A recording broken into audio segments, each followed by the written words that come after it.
안녕하십니까. 2023년 11월 30일 목요일입니다. 원래 오늘이 한국의 정찰 위성을 미국에서 발사하는 그런 날입니다. 그런데 현지 사정이 좋지 않아서 며칠 뒤로 미룬다고 합니다. 그러니까 이틀을 미루는데 이틀 후에 날씨를 한 번 더 봐야 되니까 그때 가서 또 확인이 될 겁니다. 그런데 오늘 영상은 미리 준비해 놨던 자료를 보고 하는 것이라 그대로 진행을 하려고 합니다. 오늘 영상의 주제는 청주회의 정찰 위성 비밀, 북한 위성에는 남한 부품을, 남한 위성에는 중국 부품을, 이런 주제로 말씀을 드리기로 하겠습니다. 얼마 전에 우리나라가 오랫동안 개발했던 중고도 무인기에 대해서 2014년도부터 중고도 무인기의 기밀을 빼내가기 시작했다. 그리고 2016년도에는 한 번에 3만 건의 기밀을 빼갔다. 이런 말씀을 제가 드렸고, 그래서 북한이 샛별 9호를 만들었다는 말씀을 드린 적이 있었습니다. 이 정찰 위성도 굉장히 오랜 역사를 갖고 있습니다. 이 기밀도 다 넘어간 겁니다. 이것만 넘어갔겠습니까? 지금 국방위원장을 하고 있는 한기호 의원이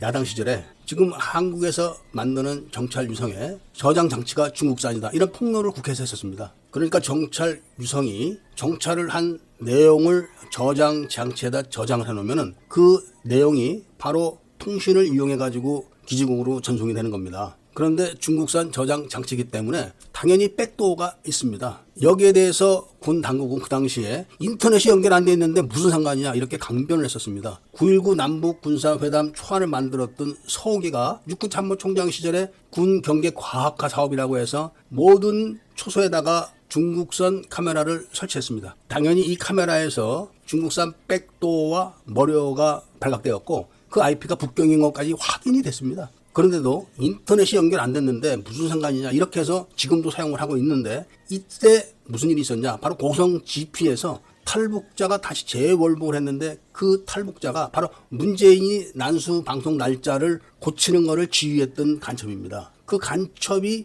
저와 유튜브 상에서 공방을 하다가 내용이 들통나니까 다시 북으로 도주를 했는데 그때 이런 내용이 다 확인된 겁니다. 카메라를 다루는 담당 병사들이 그 카메라의 시간 동기화를 하루에 2번씩 해줘야 되는 건 모르고 있었습니다. 그런데도 매일 하루에 2번씩 시간 동기화를 누군가 했고, 그리고 재월북한 그 시간에 영상을 4분 30초를 뒤로 또 밀어놨습니다. 이게 전부 중국에서 원격으로 조정한 겁니다. 이것이 확인된 겁니다. 그래서 대한민국에 있는 모든 경계 정보가 실시간으로 중국으로 넘어가고 북한과 공유가 된다, 이게 확인된 겁니다. 그런데서 버젓이 정찰 위성에다 또 중국산 저장 장치를 달아놓고 인터넷이 연결 안 됐는데 어떠냐, 이렇게 지금 나오고 있는 겁니다. 그걸 쏠라고 지금 하는 것이고, 한기호 의원이 그걸 지적해놓고 지금은 여당의 국방위원장이 됐으니까 입 딱 다물고 있는 겁니다. 그런데다가 지금 우리가 사용하고 있는 아나시스 2호 통신 위성의 조절 단말기가 10년 전에 폐기된, 그리고 북한이 제명을 해서 폐기된 아나시스 1호 조절 단말기를 쓰고 있습니다.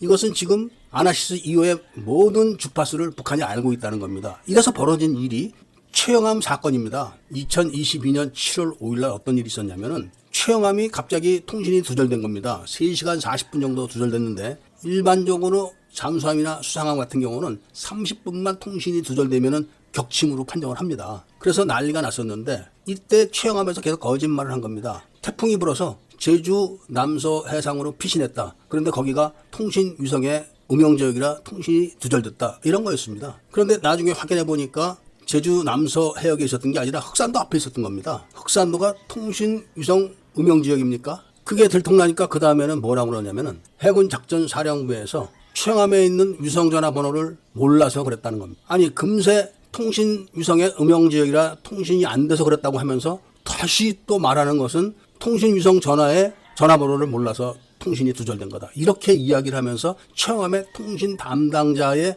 부주의로 처리를 한 겁니다. 아니, 그 시간에 최영함과 북한하고 아나시스 2호를 이용해가지고 통신을 하지 않았다는 보장이 있습니까? 문재인 정부 초기에 평택 앞바다에서 어떤 일이 있었냐면은 순찰을 들던 경찰 순찰차가 잠수함의 잔망경이 지나가는 걸 보고 신고를 했습니다. 그랬는데 나중에 어떤 결과가 됐냐면은 잔망경이 아니라 부표다, 이렇게 결론을 내렸는데, 대한민국 경찰관이 순찰차를 타고 쫓아가면서 보고 신고를 했는데 경찰관이 잔망경이 뭔지 부표가 뭔지 모르겠습니까? 이것은 북한의 소형 잠수정들이 언제든지 남한의 특정 해역에 와서 교신을 하거나 물건을 주고받거나 돈을 가지고 갈 수도 있다는 이야기가 될 수도 있는 겁니다. 왜냐하면 그 당시에 평택 해역사에서 어떤 일이 있었냐면은 창고 보초병에 총기를 뺏어갔나 하여튼 사건이 있었는데 그 사건이 제대로 밝혀지질 않았습니다. 이게 말이 되는 게 아닙니다. 이런 상황에서 또 남한의 정찰 위성에다가는 중국의 저장 장치를 딱 갖다 붙여놓고 모든 정보를 다 가져가게 만들어주고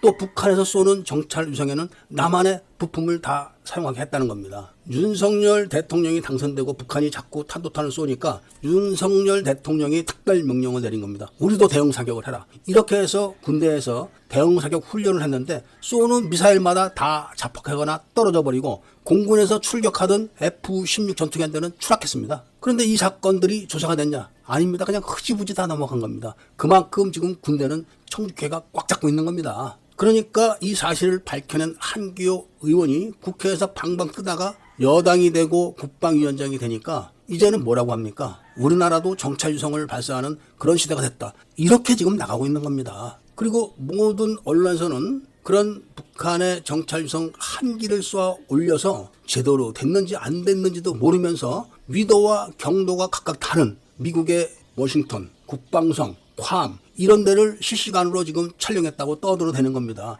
위도와 경도가 다른 데를 찍으려면은 위성의 자세를 제어하거나 위치를 변경해야 되는데 며칠 사이에 하루 사이에 그게 됩니까? 그런 허위 사실만 보도를 하고 이렇게 중대한 정찰위성의 중국 저장 장치가 장착됐다. 이런 거는 일체 보도를 안 하고 있는 게 대한민국의 현실인 겁니다. 그렇다고 해서 북한이 강하냐? 그런 건 절대로 아닙니다. 박근혜 대통령이 왜 제거됐냐 하면은 바로 개성공단을 폐쇄시켜버리고 북한에 관한 돈줄을 차단한 겁니다. 바로 타인 계좌 무단 송금 보고서가 박근혜 대통령에게 보고가 되고 박근혜 대통령이 그걸 보고 바로 비서실에다가 이거 조사해라. 바로 그게 우병우입니다. 그 사람이 받자마자 바로 다음날 북한 노동신문에서 박근혜를 제거하라는 사설이 딱 실린 겁니다. 그때 박근혜 대통령에게 보고됐던 금액이 27조입니다. 그러니까 김대중 때부터 지금까지 뒷구녕으로 계속 북한에 그런 식으로 돈이 가서 북한이 지금까지 그걸로 먹고 사는 겁니다. 원래 북한은 세계 최고 빈국 중에 하나입니다. 그리고 무역이라든지 산업시설이 없습니다. 자력 갱생도 못하는